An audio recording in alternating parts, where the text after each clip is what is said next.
Alright, welcome to Whoop-De-Doo Reviews. We are your hosts. I am Yudidude, aka Bayani, and this is my co-host. Chinese, sparkle, sparkle. Right. Okay. Today we're going to be discussing the film Moana, the latest Disney movie that has come out this year, and we watched it last night. And funny thing is, I posted up a status that I want to watch Moana, but we don't have any Moani. Yeah. I got 50 likes. He's so proud of his 50 likes. Of course. Terribly proud. You can make a comic and then only 20 people care. Well, when you post a good pun, it's like, 50 likes. We digress. Even people I don't know. We digress. Okay. So, let's talk about Moana for a while. Tell me the story about Moana. What is it? So, Moana is basically the story about a young chief's daughter. She's trying to find herself, trying to find her place, her true calling, and in the process, she has to save her villagers from this incoming darkness caused by, the absence of the heart of the island goddess named Te-Fiti. Te-Fiti. So she embarks on a quest to look for the rock, aka Maui, to help her restore the heart of Te-Fiti. At the end of the film, how was it? How did you think of the movie? All in all. It was pretty decent. I guess it would empower young girls. It has a pretty strong message. It has a good song. It's pretty much more or less like, kind of like Frozen. Compare it to a previous Disney movie this year that came out, Zootopia. I think you can't compare the two. Zootopia had a much more mature theme. It had a heavier stake compared to Moana. Yes, I think Zootopia had a much deeper lesson to embark on children. I think it's not. Moana is I think it's kind of a step backward in the storytelling. No, I don't think so. It's more like Zootopia was more mature. Exactly. So it's more mature, and it's less mature. Isn't it a step backward? No, maybe they just decided to cater to a more younger audience, or they had a different audience in mind. Like the Frozen type of girls, young girls. The story is like, after I saw it, it would be the same as Frozen. Like, I would think it would have that same appeal. It's about a princess. There are songs in it, and at the same time, it's also going to have its own hit song. Like, if Frozen had Let It Go, Moana's song would be... I forgot. I totally forgot. This is the crab song? No, it wasn't the crab song. That was the worst one. Oh. What song was it? I think my favorite was the Voyager song. Yeah, the Voyager song was cool. It was like, away, away. It wells you up right here when it's like, yeah, let's go exploring. I'd play it when I decide to go out for once. Let me do a quick search. Wait, would you like me to search? Okay, let's search it. How Far I'll Go. Yeah. The song is called How Far I'll Go. And then it's like, in the shadow and it's blinding. You don't have to sing it, really, because... No, so people will get an idea, like, what I'm talking about. So if they decide to watch the movie after they hear this, they'll be like, oh, that's the song. Yeah, it's gonna get stuck in your head for a while. No. Stop it. Because they keep reprising it in the movie. Stop it. Anyway, let's talk about the roots of the movie. It delves into Polynesian culture. Some might think that it is Hawaiian influence, Nia, but it's not really. It turns out to be more Maori. Yeah, it's more Maori. Polynesian and Pacific Islander. So far, the biggest Maori name, like the most famous one we know, is Taika Waititi, who worked on What We Do in the Shadows, and he's also directing the next Thor film. His latest movie is Hunt for the Wilder People. And fun fact, there is a special thanks for Taika Waititi at the end of the movie. Yeah. And it said in the IMDb page that Taika Waititi actually worked on the script and then it was polished up until it became the movie. Which is interesting, because I really like Taika Waititi. He's a very interesting gentleman. Stop it. Stop your impression. Let's talk about the lead character. Let's talk about Moana. What did you think about Moana? Moana is certainly very strong. She's a very, she's spirited. She has a strong sense of wanderlust. She has this inner sense of being. She has this calling, and it's certainly it's a good model for children. Instead of Disney usually takes the princess route. Mm-hmm. Oh, look at me! I'm a damsel in distress. I think Disney's actually been a bit progressive with their leading ladies. I really like Rapunzel from Tangled. That she can do so many things. I think the best part about Moana is that it was all about her, or not really all about her, but it was all about character development. There was little romance. There was no romance. Little to no romance at all. Because it would be weird, I guess. Because the only guy that she's exposed to is The Rock, aka Maui. And The Rock is like 1,000 years old. Oh, that's my cat. Sorry. We've taken this so many times, and I get. Is there a way to shut it up? No. Hate cats. Shut up. Let's talk about The Rock's character, Maui. Do you like that he's not your conventional handsome guy? That he's kind of bulky, and then... I think that they made him...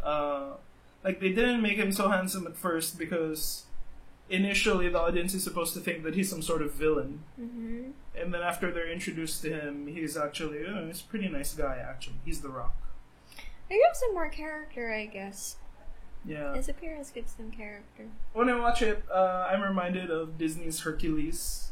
Yeah, because Maui wants to be a hero, and then he likes being praised. Yeah, and do you think his character arc is also like a commentary for some children who, they only want to achieve things because they want to be loved? Maybe. Yeah, it might be a reflection or a projection of the type A kind of person. I think he's kind of a projection that heroes aren't everything that you see. They're not. Yeah, they're not invincible. They have weaknesses. They're not invincible. They have their own inner turmoils. They have their inner turmoils. They have their motivation. Like Maui's motivation was love, because he was abandoned by his parents. So yeah. I think that's a deeper story, that there are two sides to a coin. There's, it's not just conventional good and evil. Yeah. Yeah, so... There's a lot of gray lines. Between heroism and villainy. Mm-hmm. Now, let's talk about some other characters. I really like the casting of Temuera Morrison. He is cast as Moana's dad. And okay. I really like him because he's a native Maori, and he is most famous for portraying Jango Fett and the army of clone troopers in Star Wars. You really have to bring it up. Of course you have to bring it up, because when you listen to Moana's dad, it's like you can hear him also giving out orders to other clone troopers as well. Moana, you have to give enough coconuts for the tribe. I don't think that's how so he that sounded. We can execute all those 66. He sounded more British to me. He's not British, he's Maori. It sounded so British, and it sounded so... Yeah, but he's so Maori. Star Wars. It sounded Jango Fett. Sounded like an imperial... Yeah, he's a New Zealander guy. It's like, we have to get out of here. The Jedi That's fan not what it sounded like. I know, because Temuera Morrison sounds a lot cooler in real life. He has a very icy voice. So I love how he is in this movie. Well, the rest of the movie, let's talk about the rest of the characters. How about Moana's grandma? I love Moana's grandma. Moana's grandma was really fun to watch. Yeah. She was kooky. She's basically Yoda in the movie, because she introduced herself as a crazy old lady, and she teaches Moana about the history, and at the same time she leads Moana inside a cave. I was just waiting for her to say, it's like, your weapons, you do not need them. And then she goes inside the cave, has the vision, then Moana comes out. And of course, Moana's grandma, it's in the trailers, Moana's grandma dies, and then she returns as a Force ghost. Is it the trailers? Are you sure? Yeah, it's in the trailers. I'm sure. Oh, I'm we're a spoiling reporter. everyone. I know what happens in the movie because I'm a reporter on the internet. You can search me and give me a lot of hits so that my payday will have a bigger amount. Let's talk about side villains. Jermaine Clement's character is named Tamatoa. He's a giant crab. Because when we were first introduced to Maui, Maui doesn't have his hook, so he has to find it first before they can embark on the journey. And they run into Jermaine Clement's character, Tamatoa, who even has his own, song, obligatory villain song. And what did you think about it? No, it was okay. I guess it was the weakest song in the movie. Mm. Yeah, it's very weird. It's I think I only kind of enjoyed it because I knew that Jermaine Clement was in Flight of the Conchords. They were trying to go for a ratty kind of feel, a ratty sleazy I didn't like his character Yeah. design. It was too cartoony, in my opinion, and it a lot didn't of feel villains, dark enough. Yeah, because the villains were really colorful. But I really liked that part in the song where there's more cats in here. he went all neon. He turned down the lights. Yeah. That looked amazing. That part was really, really good. Let's talk about the main villain, the Lava Witch character. I think it wasn't that compelling of a villain.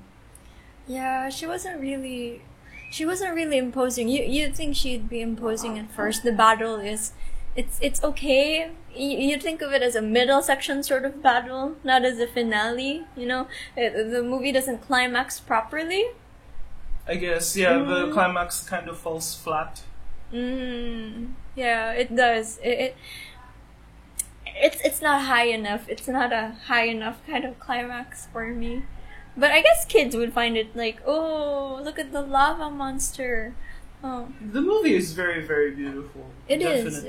It's very beautiful. I think a lot of young audiences would love the visuals. They would love the graphics. It's very bright, very attractive. I think the way water was portrayed was kind of weird because when it interacts with Moana, it's just a giant tongue. It's a tongue. It just has expressions. Yeah, and it's a very inconsistent tongue, you chose Moana. Inconsistent tongue. What? Hey, general audiences. Yeah, sometimes it helps Moana, it instantly helps her, and other times it just doesn't care. It just watches, asshole tongue. Yeah, I kind of wish that maybe the water had some kind of personified appearance that appears to Moana at times, and then only the little interactions is where the water would, just be the tongue. But I guess to make it seem like more of a character, it needed another form. So you want it to be a personified version of the ocean. Yeah, because I guess a lot of the different characters are also personified. I mean, Maui is a person, so is the heart of Tafiti. Tafiti is she's also a person. Yeah. I guess if they personified it, it would have given this sort of seriousness to the ocean as a character, And it would have added more to the lore, I guess. It would have been interesting. Anything else to note? I thought it was interesting that some part of the story, Maui leaves and then Moana just decides to continue on by herself. And that's where she finds herself that I will do this journey by myself without Maui. I am Moana. Is that from what tribe was she from? I forgot. She's Moana of a certain New Zealander tribe led by Jingo No, we should watch it a second time to remember. But we're out of Moana though. Yeah. Second joke. Yeah. Anyhow, I guess it's a really good message to impart on kids. You don't have to rely on a crutch. You don't have to rely on a man or a demigod. You do it yourself. and you find the resolve inside you, you know, to push forward. Because Moana is all about the search for oneself, like self-development. Even Maui's character, I think, is also, you know, searching for oneself, because Maui's character is like, without my hook, I'm nothing. Yeah, it's like, you know, trying to find your self-esteem, trying to find who you are and your place in the world. And I think that's a good message for a lot of children, you know? Especially in this time of kids always giving into peer pressure and, you know, trying to fit in. Yeah, trying to fit in, be the cool kids, be the princess, you know, let a dashing prince come and save you, be pretty. But, you know, kids just have to find their own meaning. Yeah. And basically that's what life is. So finding in the your own end, meaning. I think this movie was actually pretty good. It's pretty good, pretty decent, has a strong message. It imbibes a strong message for young women, young girls, for boys as well, and find themselves. Yeah, for the boys, it's kind of Maui is probably their hero in this one. Oh, Moana can be their hero. Yeah. So, are we gonna give it a rating? Should we try? Let's give it a rating. I would rate it 7.5 over 10. This is based on the IMDb ratings. 7. I'd rate it a 7. It's good. It's very good. Young audiences will enjoy it, definitely. And it's smart. It's not a stupid movie, and though it is a story that we've heard before, it has an interesting Polynesian skin over it. And, you know, more cultures is interesting. So if you like this video, or if you like listening to our ramblings with the cats in the background, yes, those are cats. Like and subscribe, and, you know, comment, tell us what you want us to talk about, and, you know, give us your thoughts on Moana, and then we'll see if we agree. Yeah, hit the subscribe button. Thanks. Bye.